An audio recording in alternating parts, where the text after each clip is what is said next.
50,000 টাকা দিচ্ছি আমি। আমার দালালটা আমি 5,50,000 টাকা দিয়ে আজ থেকে দীর্ঘ 2 বছর আগে দালাল ফলাইছে। এখন 2025-24 সালে আমার ভিসা লাগছিল। এই ভিসা পাইছি, মেডিকেল হয়েছে আমার, বেনফার সবকিছু হওয়ার পরেও আমার দালালের বুয়া টিকিট দিয়া এয়ারপোর্টে ফেরত দেওয়াইছে।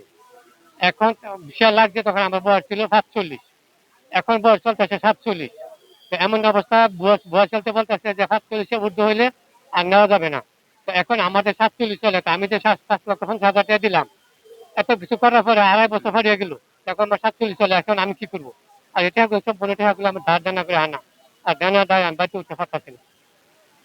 যাক, দীর্ঘ গেল অফিসে আবার 6 মাস। বয়স চলতে হঠাৎ করে মেসেজ দিল যে আপনার কিছুক্ষণ ট্রেডিং দিবেন।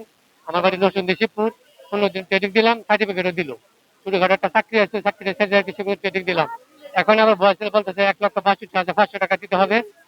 বয়সেল এত চলাফলা করার কারণটা কি? বয়সেল কার কাছে জিম্মি, আর সরকার কার কাছে জিম্মি? সরকার তো বলছে আমরা রেমিটেড যুদ্ধ হইয়া কি আমার সব ভুত্তা বানায় নিল?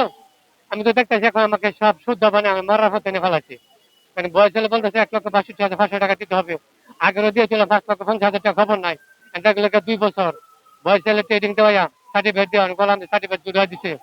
এই কত করে মেসেজ দিচ্ছে যে আমরা নিচ্ছি, হচ্ছে হবে। এইভাবে চলাফলা করার কারণটা আমি মিডিয়ার সামনে দিয়া, মিডিয়ার মাধ্যমে দিয়া আমাদের দেশের যে প্রধান উপদেষ্টা আছেন ওই ডক্টর ইউনূস স্যার আছেন, আসিফ নজরুল স্যার আছেন, তাদের দৃষ্টিকে আমি জানাতে চাই যে স্যার আমাদের দিয়ে ভয়েসেলের মাধ্যমে এত চলাফলা করার কারণ কি?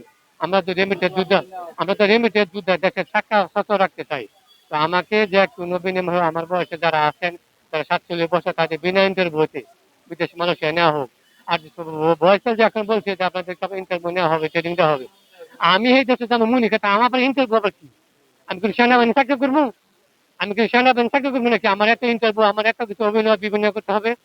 বিনা ইন্টারভিউ অভিনয় আমাকে মালয়েশিয়া নেওয়া হোক, এই দাবিটা আমাকে বেরোলো।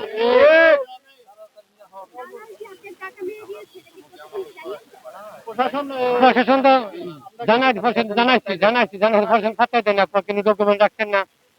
কার কাছে দিচ্ছেন এটা আমাদেরকে ডকুমেন্ট দিয়ে দেন, আমরা এটা অ্যাকশন নিবো। অ্যাকশন নিয়ে আমরা আবেদন করে দিচ্ছি বয়সালিয়ার কাছে, সচিবের কাছে আবেদন করলাম, এখন মতো কোনো অ্যাকশন হইতেছে না।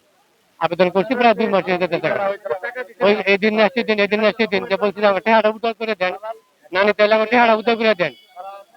এবং সচিবের কাছে আবেদন করছি, আবেদনে কোনো অ্যাকশন হইতেছে না।